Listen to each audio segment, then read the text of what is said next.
हज़रत ख्वाजा शेख शरीफ ज़ंदनी रदी अल्लाह तबारक व ताला अन्हु ने मुझे खिलाफत से नवाजा और खिलाफत दी, तो आपने मुझे कुछ नसीहत फरमाई। और नसीहत ये फरमाई कि बेटा, क्या बात फरमाते बेटा, अल्लाह तबारक व ताला के लिए आजिज़ी इख्तियार कर, घमंड से गुरूर से बच। इसलिए कि जिस शख्स के दिल के अंदर घमंड होगा, तकब्बुर होगा, और जो शख्स घमंड और तकब्बुर के अंदर मुब्तला होगा, उसको साहिबे नेमत नहीं कहा जा सकता। वो नफ्स परस्त है, वो रहबर नहीं है, वो रहजन है, रहजन डाकू है।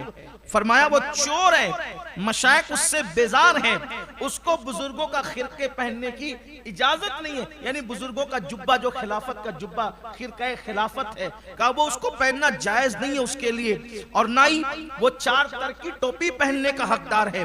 क्यों? क्योंकि उसके अंदर तकब्बुर मौजूद है, घमंड मौजूद है। तो पूछा गया घमंड निकल गया, इसका क्या मतलब है? तो ख्वाजा उस्मानी हरवनी फरमाते हैं, जिसके दिल से घमंड निकल जाता है, वो अल्लाह की पूरी मखलूक में अपने आप को सबसे ज्यादा हकीर और जलील तसव्वुर करता है। यानी जब सबसे ज्यादा इंसान अपने आप को छोटा, हकीर और जलील न समझे, उस वक्त तक के उसको दरवेश कहलाने का हक नहीं है। ख्वाजा उस्मानी हरवनी रदी अल्लाह ताला की बात फरमाते वो दरवेश नहीं है, वो अल्लाह वाला नहीं है, वो फुकरा में से नहीं है।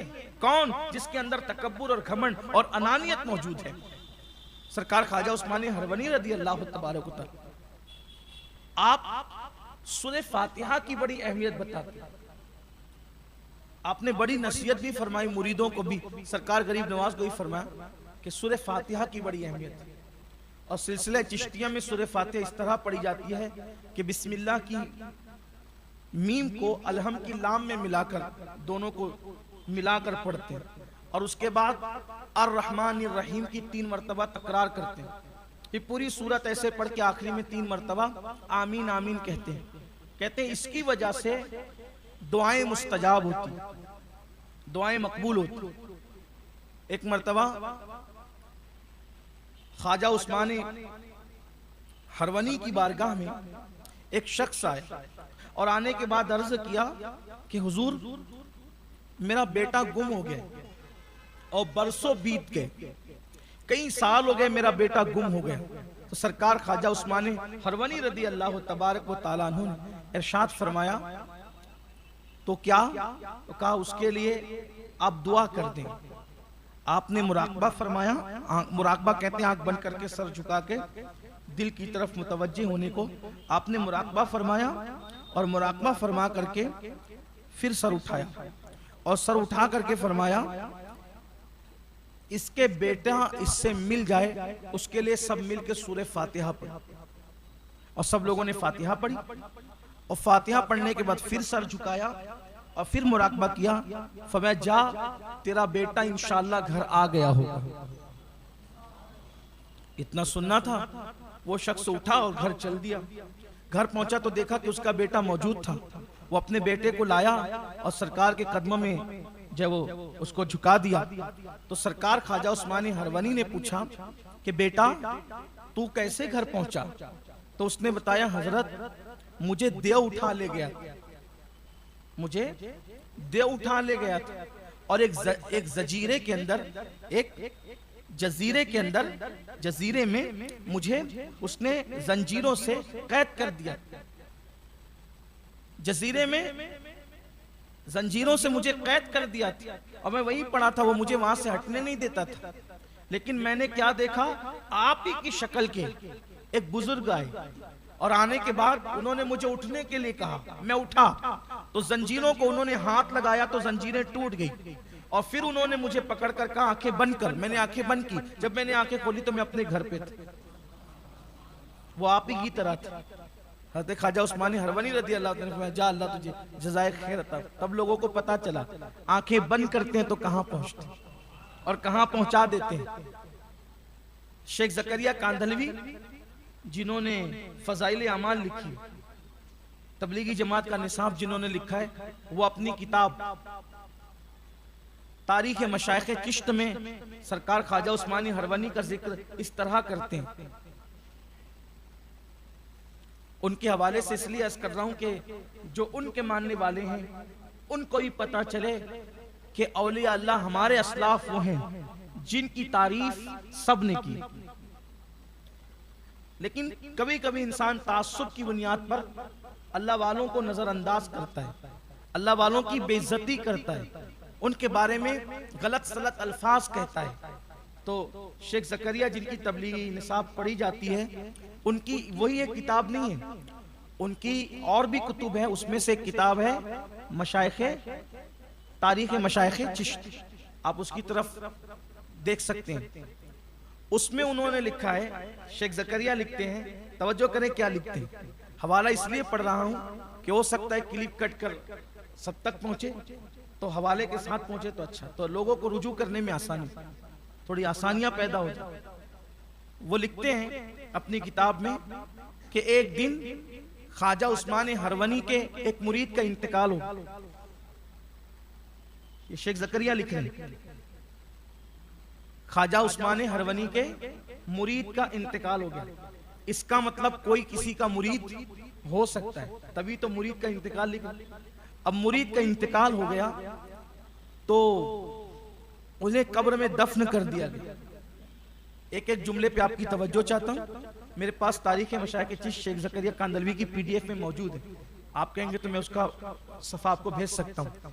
यानी आप जिस मसलके हक़ का अहले सुन्नत व जमात पर हो, उसकी तायीद हर तरफ से कहीं ना कहीं से बिल्कुल ऐसे ही निकलती है जैसे फूल की खुशबू या इत्र की शीशी में इत्र को लाख दबाने छुपाने के बाद भी कहीं ना कहीं से इत्र अपने वजूद का इजहार जैसे करता है, वैसे अकीदा हक अहले सुन्नत व जमात के खुशबू का इजहार हमेशा कहीं ना कहीं से किसी न किसी रंग, किसी न किसी ढंग, किसी न किसी शक्ल सूरत में होती हुई नजर आती है।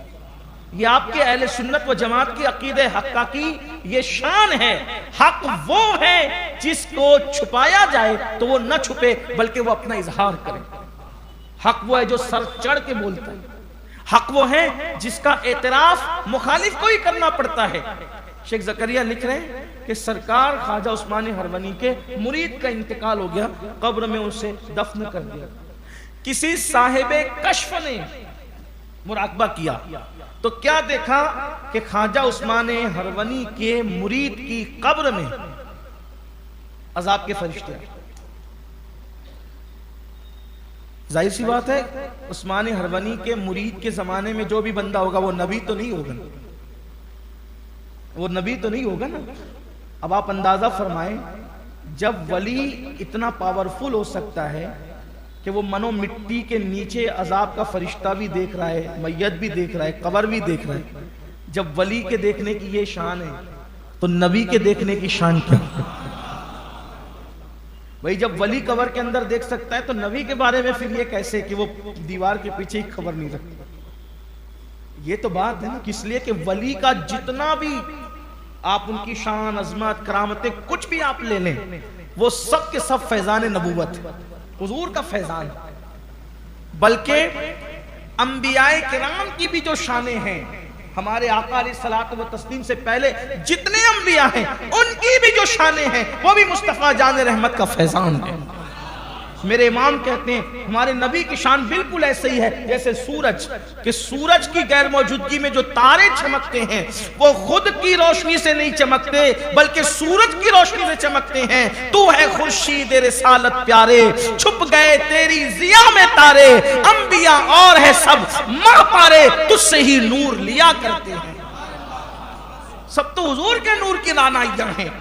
तो जब अंबिया उनके नूर से चमक रहे हैं तो हुजूर की उम्मत के औलिया उनके नूर की खैरात क्यों न पाए? सब उन्हीं का सदका है। तो बहरहाल अर्ज ये कर रहा था कि शेख ज़करिया लिख रहे हैं कि ख्वाजा उस्मान हरवनी के मुरीद का इंतकाल हुआ। तदफीन के बाद किसी ने कश्फ के जरिए से देखा कि अजाब के फरिश्ते आए और कब्र में ये भी देखा कि ख्वाजा उस्मान हरवनी भी तशरीफ है। इसका मतलब अगर उस्मान हरवनी जैसा पीर हो तो पीर कब्र में आता है। अब आप बताएं, जब पीर आ सकता है तो पीराने पीर, और जब पीराने पीर की ये शान है तो फिर उनके जद्दे करीम की शान का आलम है। बात यह है, निस्बत ऐसी मजबूत होनी चाहिए। उस्मान हरवनी तक तो आप मुत्तफिक हो गए ना कि कब्र में आते हैं। हाँ, तो जब सरकार उस्मान हरवनी की ये शान है तो जिसके हाथों से विलायत तकसीम होती है, उस गौसुल अगवास, कुतुबुल अख्ताब, गयासुल कौनैन सैयदना शेख अब्दुल कादिर जिलानी की शान का आलम क्या। बात तो है ना, कोई सालिक है या वासिल है या गौस, वो कुछ भी है तेरा साइल है या गौस, तू अपने वक्त का सिद्दीक अकबर, गनीयो हैदरो आदिल है या गौस, हजारों ताबई से तू फजूतर, ये तबका मुजमलन फाजिल है या गौस। शान तो है, फिर है। तो कहा कि ख्वाजा उस्मान हरवनी आए। अब किस तरह आए, क्या आए, उन्होंने कोई बहस नहीं लिखी, लेकिन इतना जरूर लिखा कि फरमाया कि ये मेरा मुरीद है। और उसके बाद वो लिखते हैं कि उनकी निस्बत से, उनके तवस्सुत से वो अजाब टाल दिया गया, अजाब दूर कर दिया गया। ये उन्होंने लिखा है सरकार। और फिर कहते हैं, ये पूरा वाकया लिखने के बाद, शेख ज़करिया ये पूरा वाकया लिखने के बाद फिर कहते हैं कि इसको बयान किया है हज़रत ख्वाजा मोइनुद्दीन चिश्ती रदी अल्लाह तबारक व तआला। कहते हैं कि कब्र में अजाब के फरिश्ते आए तो हज़रत शेख उस्मान हरवनी भी तशरीफ लाए। जुमला गौर करें, मैं पूरा जुमला पढ़ के उसको सुना रहा हूं। कहते हैं जब अजाब के फरिश्ते आए किसी जुर्म की वजह से, तो शेख ख्वाजा उस्मान हरवनी भी तशरीफ लाए और अर्ज किया कि मुझसे ताल्लुक रखने वाला है, तो हजरत की सिफारिश से उसका अजाब मुलतवी हो गया। अब यहाँ पर मैं शेख साहब की इबारत पर बस इतना, हालांकि हमारी कुतुब में भी लिखा हुआ है, हम तो बोलते ही रहते हैं, हम तो हैं ही दीवाने लोग, लेकिन मैं फरजानों की बात पेश करके ये अर्ज करना चाहता हूँ। मतलब शेख साहब ये बताना चाह रहे हैं या ये माना जा रहा है कि शेख साहब कहते हैं ख्वाजा उस्मान हरवनी आए। अब उस्मान हरवनी का मजार कहाँ? मक्कतुल मुकर्रमा में, जन्नतुल माला के अंदर। तवज्जो फरमाए, ठीक विसाल हो चुका, विसाल हो चुका मक्कतुल मुकर्रमा में मजार। और उसके बाद ख्वाजा उस्मान हरवनी अपने मुरीद के मजार में भी, अपने मजार में भी, मुरीद के मजार में भी। अगर कोई ये कहता नहीं विसाल नहीं हुआ था, हयात थे, तो मैं कहा फिर हरवन में थे, और अगर हरवन में नहीं थे तो मक्का में थे। इसलिए कि दो में से कोई एक जगह पर है, क्योंकि आप पहले हरवन रहते थे, फिर हिजरत करके आप चले गए मक्कतुल मुकर्रमा, तो या हरवन में थे या मक्का में थे। अगर जमीन के ऊपर थे तो कब्र में तशरीफ लाए, और अगर कब्र ही में थे तो भी कब्र में तशरीफ लाए। इसका मतलब यह है कि उस्मान हरवनी को यह बताया किसने कि अजाब में मुब्तला है आपका मुरीद, किसने बताया, कौन गया? अब आप मुझे बताएं। इसका मतलब यह है इधर मुरीद मुसीबत में मुब्तला हुआ, उधर उस्मान हरवनी को खबर हो गई, और जैसे खबर हुई उस्मान हरवनी फौरन तशरीफ लाए। तो जब मुरीद की मुसीबत पर पीर तशरीफ ला सकता है तो फिर उम्मती की मुसीबत पर रसूलुल्लाह की आमद क्यों नहीं हो सकती? अल्लाह अकबर, अल्लाह अकबर। और फिर उस्मान हरवनी जैसे के एक जुमले पर कि ये मुझसे ताल्लुक रखता है, आपकी सिफारिश से अजाब कब्र दूर हो। जब पीर की सिफारिश से अजाब कब्र दूर हो गया, रसूलुल्लाह की सिफारिश की शान का आलम क्या होगा, ये उन्होंने लिखा है। इसका मतलब ये ख्वाजा उस्मान हरवनी की शान ये है, इस शान के मालिक है। और भी बड़ी शानें आपकी है और बड़ा मशहूर सा वाकया, अब मैं उसको छोड़ रहा हूँ, टाइम पूरा हो गया, आज अब उसको बयान नहीं करता। आखिर में सरकार ख्वाजा उस्मान हरवनी रदी अल्लाह तबारक व तआला, आपके मलफूजात हैं जिसको जमा किया है सरकार ख्वाजा गरीब नवाज। वैसे तो मैं ये मानता हूँ और मेरा अकीदा ख्वाजा उस्मान हरवनी के लिए है कि जिसका मुरीद इतना बेमिसाल हो, वो पीर कितना बेमिसाल होगा। अगर सारी ज़िंदगी ख्वाजा उस्मान हरवनी की शान बयान ना भी की जाए, इतना कह दिया जाए कि वो हमारे मुर्शिद सरकार गरीब नवाज के पीर व मुर्शिद हैं, तो उनकी शान क्या। जिसने 90 लाख को ईमान की दौलत अता की, जिसने हिंद को दारुल इस्लाम बना दिया,